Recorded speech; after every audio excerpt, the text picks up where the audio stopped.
नाजरीन अस्सलाम वालेकुम। मेरी आज की वीडियो का unवान है कि ईसाई मिशनरियाँ किस तरह खामोशी से मुसलमानों को ईसाई बना रही हैं। आज की ये वीडियो मुमताज़ आलमदीन और मुफक्कर अहमद दीदात की रिपोर्ट पर मबनी है।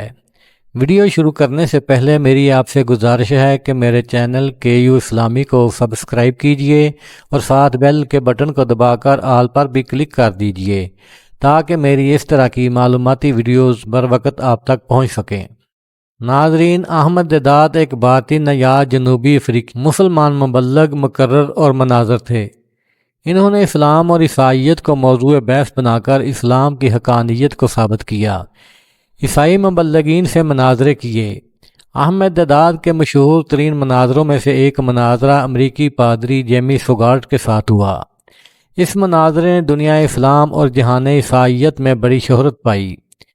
इस मनाजरे के हवाले से वो अपनी एक रिपोर्ट में लिखते हैं कि ईसाई मिशनरियाँ किस तरह मुसलमानों को खामोशी से ईसाई बना रही हैं। उन्होंने बताया कि मैं अमेरिका से सऊदी अरब जा रहा था कि नाइजीरिया एयरपोर्ट पर मेरी मुलाकात एक अमरीकी जोड़े से हुई। मैंने उनसे दरियाफ्त किया, तुम कहाँ जा रहे हो? हम सूडान जा रहे हैं, उन्होंने जवाब दिया। सूडान किस लिए जा रहे हो? हम काश्तकारी और इसके बीजों के माहिर हैं, वहाँ इसी मकसद के लिए जा रहे हैं। जोड़े ने मेरे सवालात में गहरी दिलचस्पी लेते हुए मुझे पूछा, तुम कहाँ से आ रहे हो? मैंने जवाब दिया, मैं तुम्हारे मुल्क अमेरिका से आ रहा हूँ। इस पर उन्होंने मुझसे दरियाफ्त किया कि वहाँ आप क्या करने गए थे? वहाँ तुम्हारे जेमी सोगार्ट से मेरा मुबासा था। इन्होंने मुझसे मुबासा का मौजू पूछा तो मैंने बताया कि इसका मौजू था कि क्या मौजूदा बाइबल खुदा की किताब है। बस मेरा ये कहना था कि वो दोनों गायब हो गए। बाद में पता चला कि वो दोनों ईसाई मिशनरी के करिंदे थे। वो सिर्फ काश्तकारी या बीजों ही के माहिर न थे, बल्कि इसके साथ ईसाइयत की तबलीग के भी माहिर थे, और वो सूडान जैसे इस्लामी मुल्क में जाकर बाकायदा मिशनरी काम और मुसलमानों के खिलाफ सरगर्मियों में हिस्सा लेने वाले थे। यहाँ मैं आपकी तवज्जो इस हकीकत की तरफ मबजूल कराना चाहता हूँ कि ये लोग वो माहिरीन हैं जो तलीम देने और आपकी मदद करने के बहाने आते हैं और फिर आपको इस्लाम से तही दामन कर जाते हैं। ईसाई मिशनरी एक बाकायदा मनज़्ज़म निज़ाम है जिसके पास लाखों तरबियत याफ्ता स्कॉलर्स और मुबल्लिगीन हैं, जिन्हें टेंट मेकर, राह हमवार करने वाले या मेखे गाड़ने वाले कहा जाता है। ये माशरे के आम लोगों के लिबास में होते हैं जो मुख्तलिफ फ़नून में माहिरीन गर्दाने जाते हैं। मसलन कोई डॉक्टर, कोई इंजीनियर, कोई माहिर ज़राअत, कोई माहिर तलीम, कोई माहिर नफ्सियात और कोई रियाजी दान। ये मिशनरी इदारे बाकायदा एक मनसूबाबंदी के तहत यह तय करते हैं कि किस इलाके, किस माशरे, किस मुल्क में किस किस्म के माहिरीन फ़न की ज़रूरत है।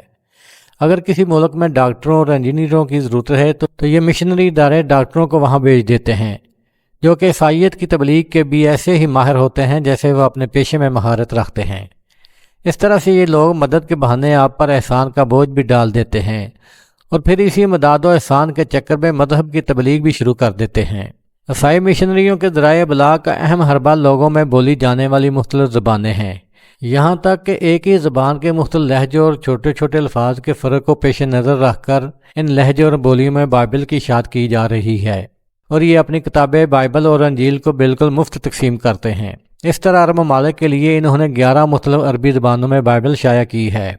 जैसा कि आप और हम जानते हैं कि अरबी एक ही ज़बान है, लेकिन लहजे और तलफ़्फ़ुज़ की अदायगी के फ़र्क को मलहूज़े खातर रखते हुए इन्होंने मिस्रियों के लिए अलग, त्यूनिस के अरबों के लिए अलग, मराकश के लिए अलग, उर्दन के लिए अलग और सूडान वालों के लिए अलग अलग ज़बानों में बाइबल शाया की है।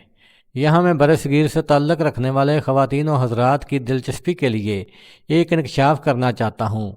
जैसा कि आप जानते हैं गुजराती एक ही ज़बान है, लेकिन अल्फाज के ज़रा से फ़र्क को पेश नज़र रखते हुए इन्होंने 2 किस्म की बाइबल शाया की है, एक भारतीय गुजरातियों के लिए और एक पाकिस्तानी गुजरातियों के लिए। आपने मुलाहिज़ा फरमाया कि ये लोग किस अंदाज में अपने मजहब की तबलीग कर रहे हैं। इसके बरअक्स मुमलकत ख़दादात से आने वाली तबलीगी जमातें यूरोप में वारद होते ही मस्जिदों में डेरे डाल देती है और मकामी मुसलमान इनके लिए दस्तरख्वान पर अनवा अक़साम की नेमतों के ढेर लगा देते हैं। अंदेशा है कि अगर इनके रोज़ो शब ऐसे ही रहे तो वो दिन दूर नहीं जब यही मुसलमान खुद सारी दुनिया के कदमों के लिए दस्तरखान बन जाएंगे।